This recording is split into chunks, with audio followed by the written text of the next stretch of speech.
Gıdanın Moskwada geçirilen ýygnagyny Türkmen-Owgan serhediniň howpsuzlygyny ýene-de alada bildirildi. Owganystanyň Türkmenistan we Täjikistan bilen serhetleşýän çäklerine güýçli ekstremist toporuň döremek howpy bar diýip kollektiw howpsuzlyk şertnamasy guramatynyň ýol başçysy Valeriy Semerikov gıdanyň çarşynba güni Moskwada geçiren duşuşygyny aýtdy. 21-nji noýabrda Moskwada garaşsyz döwletleriň arkalaşygyna agza ýurtlaryň howpsuzlyk geňeşleriniň sekretarlarynyň nobatdaky 6-njy ýyllyk ýygnagy geçirildi. Bu barada arkalaşygyň resmi web sahypasyna habar berilýär. Duşuşygy gyda agza döwletleriň şol sany Türkmenistanyň wekiliýetleri, şeýle-de kollektiw howpsuzlyk şertnamasy guramatynyň baş sekretarinyň wezipesini wagtlaýyn ýerine ýetirji Valeriy Semerikov gatnaşdy. Semerikov duşuşykda eden çykyşyny Owganystandan awanýan wekimlere ünti çekdi. Kollektiw howpsuzlyk şertnamasy guramatyny agza döwletler üçin Owganystanyň ýagdaýlar elmydama alada döredýär diýip Semerikowyň sözleri guramanyň web saýtyna titirlenýär. Bu ýurt postsovet döwletlerine geçýän Islam döwleti toporunyň galan söwüşçileri üçin harby hereketleri taýýarlanylýan meýdana öwrüldi. Owganystanyň Türkmenistan we Täjikistan bilen serhetleşýän çäklerine güýçli ekstremist toporuň döremek howpy bar diýip Semerikov sözüne goşdy. Onuň sözlerine görä kollektiw howpsuzlyk şertnamasy öňe sürilýän ýagdaýlary göz öňünde tutup, halkara guramalar bilen hyzmatdaşlykda terror howpyna garşy halkara koalisiýa döretmegi göz öňünde tutýar. Semerikov global başlywaratlyk sebäpli ýurtlary umumlukda hemde aýratynlykda howpsuzlyk bilen üpçün etmekde halkara we regional guramalaryň tagallalaryny putolandyrmagyň baş maksat bolup durýanlygyny aýdýar.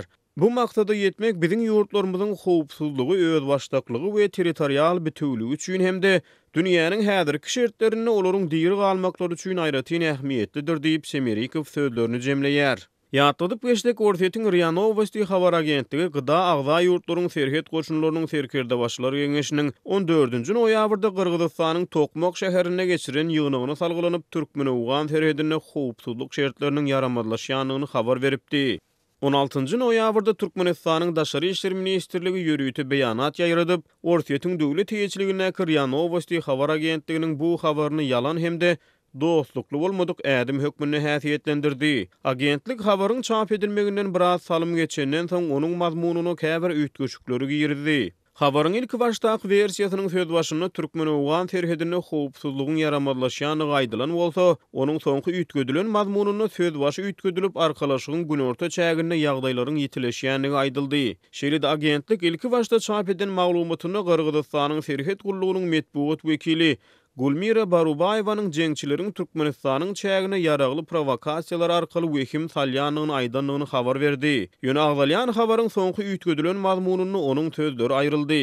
Azatlyk radiosy habar boýunça ýagdaýlary aýdyňlaşdyrmak üçin Barubaýewa bilen 16-njy noýabrda telefon arkaly gurrundeşlik geçirdi. Ol telefon söhbetdeşligini agdalýan ýagdaýa häzirki wagtda seredilýändigini, şol sebäpden onu tesbirläp bilmejekdigini aýtdy. Resmi maglumatlara görä Türkmenistanyň Owganystan serhediniň uzunlygy 744 kilometr deň bolup, mundan uzun hem araçakda yaramadlaşan howpsuzlyk şertleri barada habar berilipdi. Ýatlasak, iýun aýyna Azatlyk radiosynyň Türkmenistanyň habarçysy Türkmen-Owgan serhedine türkmen serhetçileri bilen Owganystan tarapdan hüjüm eden neşe gaçakçylarynyň arasyna dören ok atyşygyna 25 Türkmenistanly eseriň wepat bolanlygyny habar berdi. Şeýle-de geçen ýylyň iýun aýyna Azatlyk radiosynyň Türkmenistanyň Gorunmak ministrligine çeşmesi Türkmenistanyň Owganystan serhedine Islam döwleti ekstremist toporuny agza bolmakda guman edilýän 4 adamyň saklananlygyny habar berdi. Türkmenistan Owganystany hem öz üçin alýan käbir transmilli taslamalaryň durmuşa geçirilmegine umyt baglap gelýär.